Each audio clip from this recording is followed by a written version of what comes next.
الحمد لله أشهد أن لا إله إلا الله وحده لا شريك له وأشهد أن محمدا عبده ورسوله أما بعد اللهم صل على محمد وعلى آل محمد كما صليت على إبراهيم وعلى آل إبراهيم إنك حميد مجيد اللهم بارك على محمد وعلى آل محمد كما باركت على إبراهيم وعلى آل إبراهيم إنك حميد مجيد أعوذ بالله السميع العليم من الشيطان الرجيم من حمزه ونفخه ونفسه بسم اللہ الرحمن الرحیم۔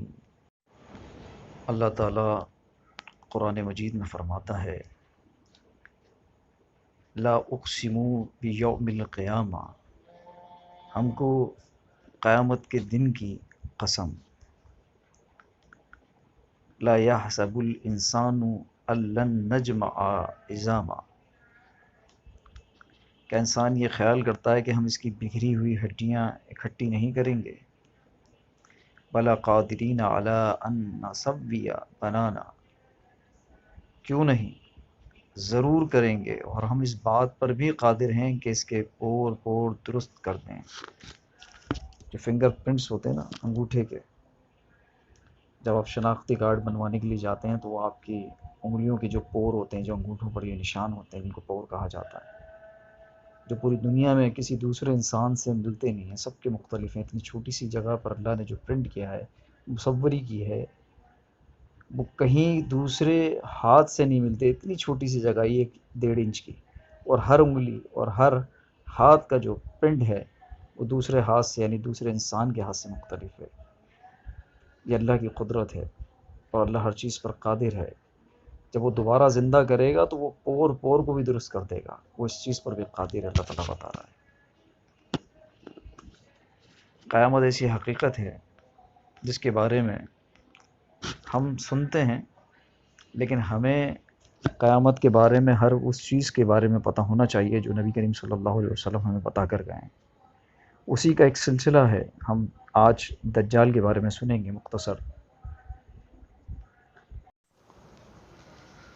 صحیح مسلم کی حدیث ہے، حضرت فاطمہ بن قیس رضی اللہ تعالیٰ عنہ کہتی ہیں کہ ایک دن میں نے رسول کریم صلی اللہ علیہ وسلم کے مؤذن کی آواز سنی، اور الصلاۃ الجامعہ، نماز جمع کرنے والی ہے، سن کر مسجد پہنچی، اور پھر میں نے رسول کریم صلی اللہ علیہ وسلم کے ساتھ نماز پڑھی۔ آپ صلی اللہ علیہ وسلم نماز سے فارغ ہونے کے بعد ممبر پر تشریف فرما ہوئے۔ آپ صلی اللہ علیہ وسلم نے فرمایا اللہ کی قسم، میں نے تمہیں نہ تو یہاں کسی مرغوب چیز کے لیے جمع کیا اور نہ کسی دہشت ناک خبر کے لیے، نہ میں تمہیں کوئی چیز دینا چاہتا ہوں اور نہ ہی کسی دشمن وغیرہ سے ڈرانا ہے، بلکہ میں تمہیں اس لیے جمع کیا، میں نے تمہیں اس لیے کہ تمیم داری جو ایک عیسائی شخص تھے اور وہ پھر بعد میں مسلم ہو گئے، انہوں نے مجھے ایک ایسا واقعہ سنا ہے جو مسیح دجال کے بارے میں ہے، ان باتوں کے مطابق ہے جو میں تمہیں پہلے بتایا کرتا تھا، چنانچہ میں نے مناسب جانا کہ تمیم داری کا واقعہ تمہیں بھی سنا دوں، تاکہ دجال کے بارے میں تمہارا یقین اور زیادہ پختہ ہو جائے اور میری بتائی ہوئی باتیں بھی تمہارے سامنے آ جائیں۔ تو سنو، تمیم داری نے جو مجھ سے بیان کیا ہے، وہ ایک دن قبیلہ جذام کے 30 آدمیوں کے ساتھ ایک بحری کشتی میں، یعنی سمندر کی کشتی میں سوار ہو کر روانہ ہوئے، تو پانی کی موج 1 مہینے تک کشتی کے سواروں سے کھیلتی رہی، یعنی طوفان میں گر گئی،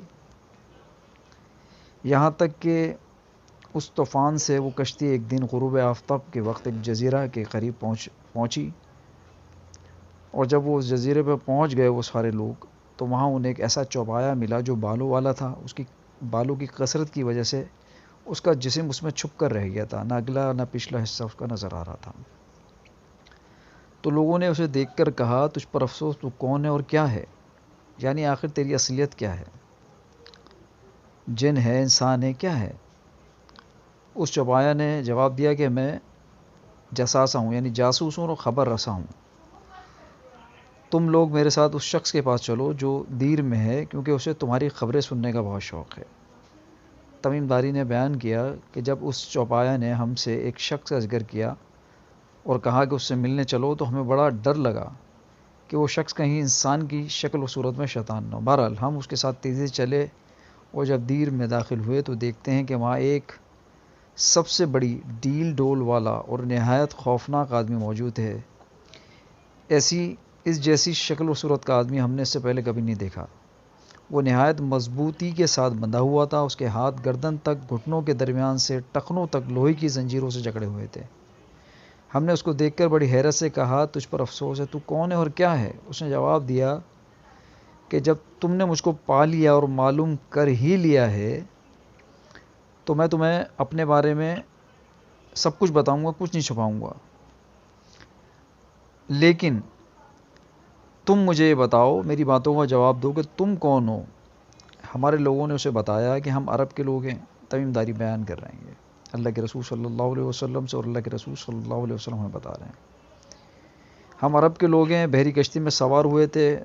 طوفان، جو سمندری طوفان ہے، اس نے ہمیں 1 مہینے تک گھیرے رکھا. وہ ساری انہوں نے باتیں بتائیں. پھر ہم جزیرے وہ اترے اور یہ ہمیں جساسہ جو ہے چوپایا ملا، اور اس نے ہمیں یہاں تک تمہارے پاس پہنچا دیا.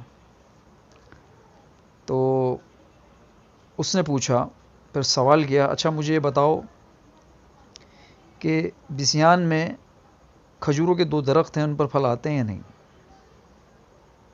بسان میں جو کھجوروں کے 2 درخت ہیں ان میں پھل آتے ہیں یا نہیں؟ ہم نے کہا ہاں پھل آتے ہیں. اس نے کہا جان لو جلد ہی وہ زمانہ آنے والا ہے کہ ان کھجوروں کے درختوں پر پھل نہیں آئیں گے. اس نے کہا کہ اچھا مجھے بتاؤ بحیرہ طبیرہ کے بارے میں بتاؤ، جو سمندر ہے اس میں پانی ہے یا نہیں ہے؟ ہم نے کہا اس میں بہت پانی ہے. اس نے کہا اس میں تو بہت پانی ہے. اس نے کہا یقیناً عنقریب اس کا پانی ختم ہو جائے گا. یعنی انہوں نے ہم سے پوچھا، سوال کیا اس نے جو مضبوطی سے بندھا ہوا تھا کہ طبیرہ کے اندر، جو بحیرہ طبیرہ ہے اس کے اندر پانی ہے؟ تو ہم نے کہا کہ بہت پانی ہے. تو اس نے کہا عنقریب اس کا پانی ختم ہو جائے گا. پھر اس نے ہم سے پوچھا یہ بتاؤ رغر کے چشمے میں پانی ہے یا نہیں؟ وہاں کے لوگ اس چشمے کے پانی کے ذریعے کھیتی باڑی کرتے ہیں. ہم نے کہا ہاں اس چشمے میں بہت پانی ہے اور وہاں کے لوگ اس پانی سے کھیتی باڑی کرتے ہیں. اس کے بعد اس نے کہا اب مجھے امیوں یعنی اہل عرب کے نبی صلی اللہ علیہ وسلم کے بارے میں بتاؤ، اس نے کیا کیا؟ ہم نے کہا کہ انہوں نے مکہ چھوڑ دیا ہے، اب مدینہ کو ہجرت کر گئے ہیں. اس نے پوچھا عرب کے لوگ ان سے لڑے ہیں؟ ہم نے کہا ہاں. پھر اس نے پوچھا انہوں نے اہل عرب سے کیا معاملہ کیا؟ ہم نے بتایا کہ وہ نبی صلی اللہ علیہ وسلم ان عرب کے لوگوں پر غالب آ گئے ہیں، جو ان کے قریب ہیں انہوں نے ان کی اطاعت اختیار کر لی ہے. اس نے کہا تمہیں معلوم ہونا چاہیے کہ ان لوگوں کا ان کی اطاعت کرنا ہی ان کے لیے بہتر ہے. اور اب میں تمہیں اپنے بارے میں بتاتا ہوں. اب وہ شخص بولا میں اب تمہیں اپنے بارے میں بتاتا ہوں. در حقیقت میں مسیح یعنی دجال ہوں. وہ زمانہ جلد ہی آنے والا ہے جب مجھے یہاں سے نکلنے کی اجازت ملے گی. اس وقت میں نکلوں گا اور 40 دنوں تک زمین میں پھروں گا، یہاں تک کہ کوئی آبادی ایسی نہیں چھوڑوں گا جس میں داخل نہیں ہوں گا سوائے مکہ اور طیبہ کے، یعنی مدینہ اور مکہ کے.